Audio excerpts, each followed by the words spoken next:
যুদ্ধবিরতি কার্যকর থাকলেও গাজায় থামেনি সহিংসতা। একের পর এক হামলা ও অভিযানে বিপর্যস্ত জনজীবন।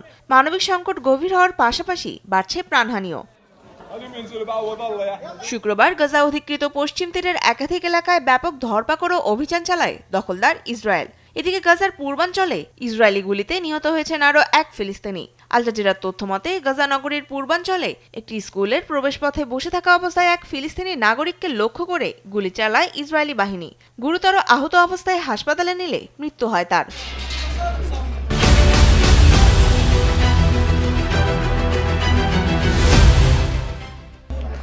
গাজায় অক্টোবর থেকে কার্যকর হওয়া যুদ্ধবিরতির পর থেকে এ পর্যন্ত নিহত হয়েছেন কমপক্ষে 411 জন, আহত 1112 জনেরও বেশি।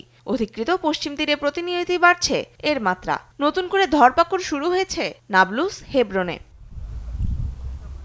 যুদ্ধবিরতির শর্ত অনুযায়ী প্রতিদিন 600টি ত্রাণবাহী ট্রাক প্রবেশের কথা থাকলেও ঢুকছে মাত্র 244টি। এতে তীব্রতা বাড়ছে খাদ্য ওষুধ সংকটেও। সেই সঙ্গে শীতকালীন ঝড় ও ঠান্ডায় নিরাপদ আশ্রয়ে জুটছে না গাজাবাসীর ভাগ্যে। মানবিক সহায়তার ওপর কঠোর বিধিনিষেধ আরোপে এ সংকট আরও ভয়াবহ রূপ ধারণ করার শঙ্কা জানিয়েছে আন্তর্জাতিক সংস্থাগুলো।